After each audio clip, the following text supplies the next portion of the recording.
Bien, buen día. Hoy vamos a ver la clase número 4 de Neurociencias 1, que es sobre transporte de sustancias. En principio, lo que vamos a ver es algunos conceptos básicos para entender por qué es necesario aprender sobre el tema de por qué hay sustancias que necesitan intercambiarse a través de la membrana celular. ¿M? Y algunos conceptos nuevos que nos van a ayudar a poder también comprender mejor todo el tema. Bien, en principio, o sea, tenemos que tener en cuenta que todos los seres vivos van a intercambiar con el medio, o sea, lo que sería materia y energía. Por eso se consideran que los seres vivos son sistemas abiertos, por esta capacidad de intercambio. ¿M? En el caso de la célula también va a considerarse un sistema abierto y se encuentra bañado por una serie de fluidos que tienen contenido, que contienen un montón de sustancias, y también el medio que la va a rodear y con el que va a interactuar también van a ser otras células. Bien, ahora, ¿qué habla? O sea, todos los sistemas que, por ejemplo, el sistema de un organismo o una célula, va a tener una tendencia a alcanzar un estado que sea lo más estable posible y que sea compatible con las condiciones en las que se encuentran. ¿M? Entonces, en estos estados lo que va a suceder es que las propiedades físicas y químicas se van a mantener aproximadamente constantes a lo largo del tiempo. ¿M? Y en el caso de que se produzca alguna perturbación ligera en este estado, lo que se hace, o sea, una vez que se llegó a este estado, lo que se hace es, o lo que hace el sistema, es tratar de revertirla y volver a su estado estable. ¿M? Bien, cuando no, o sea, cuando el sistema no realiza intercambios con el ambiente, los sistemas van directamente evolucionando hacia estados más estables que se van a denominar estados de equilibrio interno. ¿M? Y estos equilibrios van a tener diferentes nombres en función de la propiedad del sistema que resulte de interés. Por ejemplo, se va a llegar a un equilibrio térmico si lo que se alcanza es un valor estable en lo que es la temperatura. Vamos a hablar de equilibrio químico cuando el sistema no cambia en el tiempo, en lo que sería su composición química. Y hablamos de equilibrio mecánico cuando lo que se compensa es el efecto de diferentes fuerzas que pueden estar en juego. ¿M? Bien. Ahora, algunos sistemas, entre ellos los sistemas vivos, producen intercambio de materia y energía con el entorno de forma permanente. ¿M? Pero, o sea, estos sistemas también llegan a lograr estados de equilibrio, pero estos equilibrios son con el ambiente, son estados de equilibrio con el entorno. ¿M? Ahora, ¿qué es lo que sucede? Es que también los sistemas abiertos pueden llegar a alcanzar estados que están alejados del equilibrio, que es lo que se conoce como estados estacionarios. ¿Y qué es lo que sucede, por ejemplo, cuando alguna condición externa del individuo se modifica? Por ejemplo, hay algún cambio en la temperatura, entonces el organismo genera ciertas modificaciones como para intentar llegar a un estado que se denomina estacionario, pero sería quizás un estado alejado del equilibrio. Bien.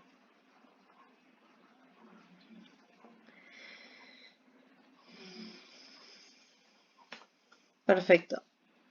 Otra cosa que nos interesaría decir es que en la mayoría de los individuos, o sea, hay ciertas tendencias cuando hay una, se rompe este estado, desaparece el estado de estacionario, hay una tendencia a volver a este estado estacionario. Y muchas veces lo que sucede en un sistema abierto es que no necesariamente todas las variables van a encontrarse en equilibrio o todas en estado estacionario, sino que se pueden presentar combinaciones. Bien. Ahora vamos a hablar para empezar a introducirnos en algunos conceptos. Vamos a hablar también de lo que es el flujo. El flujo se va a definir como la cantidad de materia o energía que es transportada por unidad de área y por unidad de tiempo. O sea, cuánta materia, cuánta energía yo puedo llegar a transportar en un determinado espacio y en un determinado tiempo. Ahora, este flujo va a estar influido por ciertas condiciones. Y estas condiciones lo que van a hacer es promover que ese flujo se produzca y otras condiciones que no. Y en algunos casos también lo que va a suceder es que este flujo sea mayor que en otros casos. Bien. Ahora, lo que se van a proponer es una serie de hipótesis con respecto a qué es lo que estaría sucediendo con el flujo. Por ejemplo, la primera hipótesis nos va a decir que todo flujo se produce por acción de una fuerza que le impulsa. Para tener como un ejemplo, vamos a ver este caso, ¿no? Donde tenemos una persona que está tirando agua desde el techo de una casa. Bien, entonces, lo que nosotros vemos acá es que el techo va a estar a una cierta altura del suelo. Entonces, lo que va a hacer que el agua caiga por ese techo, primero va a ser la fuerza de atracción gravitatoria, que hace que el agua descienda. Esa capacidad que tiene el agua de desplazarse va a ser lo que se va a denominar el potencial. Bien. Ahora, lo que nosotros vamos a ver en este caso en particular es cuál sería la energía potencial que va a estar influenciada por ciertas condiciones. Teniendo en cuenta lo que sería la altura, en una casa o en la otra, la energía potencial inicial va a ser la misma. Ahora, el tema es que nosotros tenemos en uno de los techos una pendiente más pronunciada y una pendiente más suave. ¿Qué es lo que va a generar eso? Que si yo tiro el agua por la pendiente más pronunciada, la energía potencial va a disminuir más rápido, mientras que en el techo, que tiene la pendiente, o sea, más suavizada, lo que va a suceder es que la energía potencial va a disminuir más lentamente a medida que uno se va alejando del punto más alto del techo. Bien.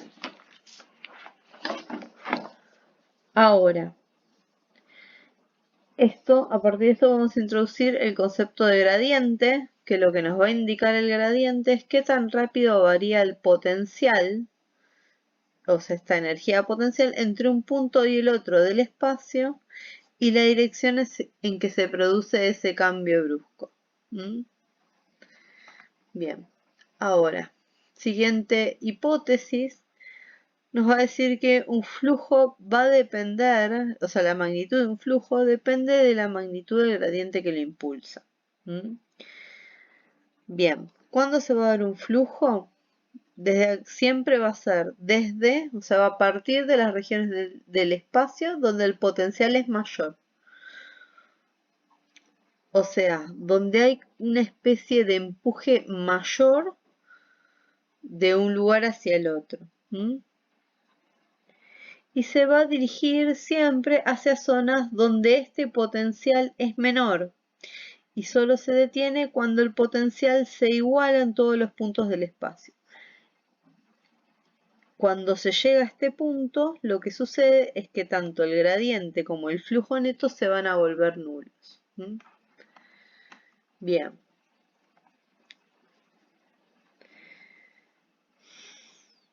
Entonces, y la tercera, ahora vamos a pasar a lo que sería la tercera hipótesis, es que los flujos tienden a disipar las fuerzas impulsoras que los generan. Bien.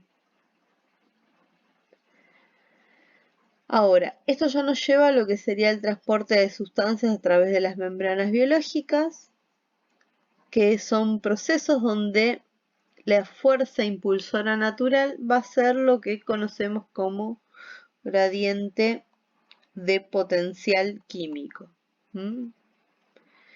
Bien. El potencial químico de una sustancia va a ser una magnitud cuyo valor depende, por un lado, de qué especie química se trata, o sea, de qué químicos estamos hablando, de cuál es la concentración, o sea, cuánta cantidad de ese químico hay en el sistema, y de la temperatura y la presión en la que se encuentra. O sea, tenemos que depende de un montón de variables. Ahora, si estamos en un sistema ideal donde la presión y la temperatura se encuentran constantes, el potencial químico va a depender, o sea, de cada componente del sistema, va a depender exclusivamente de la concentración individual, o sea, el potencial que tiene solamente en estas condiciones va a depender de la cantidad de concentración que yo tenga de este químico. Bien. Entonces, lo que va a suceder es lo que decíamos, lo que dice acá. A mayor concentración de mi sustancia química, voy a tener mayor potencial químico. Ahora, ¿qué pasa cuando estas especies químicas poseen carga eléctrica, como en el caso de los iones? Ahí nos vamos a estar refiriendo a lo que es el potencial electroquímico, que va a ser responsable del movimiento de algunas especies químicas y va a depender de la concentración y la carga eléctrica de las moléculas.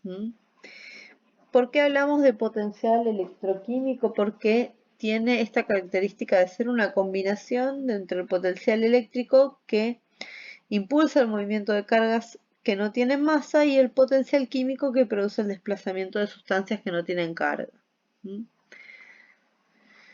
Bien. Acá lo que tenemos es un ejemplo de qué es lo que sucede si yo tiro en un recipiente con agua una gota de colorante. Si yo viera si yo pudiera observar las moléculas, cómo están distribuidas, en el primer caso, una vez que yo tiro la gota, yo lo que veo es que las moléculas de colorante están todas concentradas en un lugar, mientras que las moléculas de agua están concentradas en otra. ¿Qué pasa? El hecho de que las moléculas de colorante estén concentradas en un lugar hace que tenga un alto potencial químico. Entonces, lo que va a generar este potencial es la capacidad de ir difundiendo, o sea, de ir mezclándose con las moléculas de agua, que es lo que vemos acá. Y a medida que pasa el tiempo, lo que vamos a observar es que el agua va a terminar coloreada cuando se terminen de disipar todas las moléculas de colorante. Bien.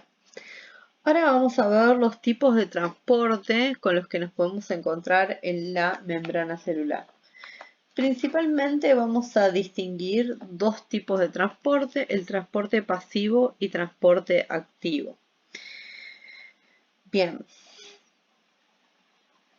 el movimiento de sustancias químicas dentro de un sistema o entre el sistema y el medio siempre se va a producir de forma espontánea entre aquellas regiones donde el potencial químico o electroquímico es mayor hacia aquellas donde el lugar es menor, que era como veíamos en el ejemplo de la gota de colorante.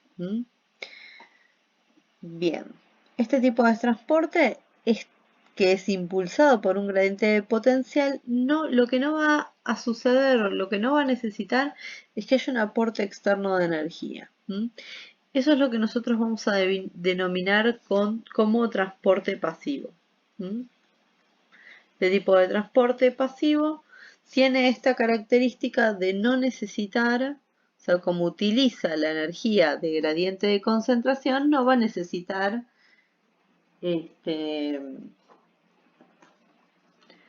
de un aporte externo de energía. Bien. Ahora, hay algunos procesos, o sea, donde donde ciertas sustancias no migran de forma espontánea a través de la célula. Entonces lo que va a necesitar en este caso es sistemas específicos que promuevan esos movimientos, además de necesitar un aporte externo de energía. Esto es lo que nosotros vamos a llamar transporte activo y como tiene un funcionamiento similar a lo que sería una bomba hidráulica, suelen llamarse a estos tipos de, o sea, a las macromoléculas que se encargan de realizar este transporte, bombas. Bien. Ahora, podemos definir por un lado lo que es flujo activo y pasivo de cualquier magnitud según se produzca también en sentido, o sea, a favor o en contra de lo que sería el gradiente de potencial que le impulsa. Y si requiere o no energía. ¿Qué significa esto? Primero estábamos hablando de que en el transporte pasivo generalmente o sea, lo que hace es la sustancia pasar de un lugar donde hay mayor concentración hacia un lugar donde hay menor concentración de esa sustancia. Esto es debido a este potencial químico que tiene la sustancia, que lo que hace este potencial es permitir, o sea, empujar a que la sustancia que está más concentrada en un lugar pase hacia el lugar donde hay menor concentración. Estos tipos de transportes eran los que nosotros hablamos de transporte pasivo y no requerían uso de energía porque utilizaban este mismo impulso proveniente del potencial químico. Pero por el otro lado tenemos lo que sería el transporte activo, que sí requiere energía, pero porque también lo que hace es transportar sustancias en contra del gradiente de concentración. ¿Qué quiere decir? Que va a transportar una sustancia de un lugar donde tiene esta sustancia en menor concentración a un lugar de mayor concentración. O sea, va a llevar esa sustancia al lugar donde en realidad se encuentra el mayor potencial, potencial químico. Bien, otra cosa también que va a variar, si ustedes ven este grafiquito que es bastante interesante, ¿no? O sea, nos muestra por un lado cuál sería el gradiente de concentración. Acá tenemos menos concentración de sustancias, acá tenemos mayor concentración. Y fíjense que en los diferentes tipos de transportes, lo que también va a modificarse es el tamaño de las moléculas que yo voy a poder pasar a través de las membranas. Fíjense que a medida, o sea, cuando yo estoy hablando de moléculas más pequeñitas, no necesito algún sistema que me ayude a transportar esa molécula. Mientras que a medida que va aumentando el tamaño, voy a necesitar alguna proteína transmembrana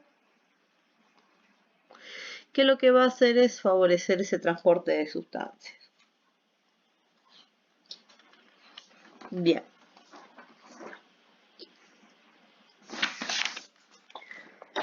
Entonces,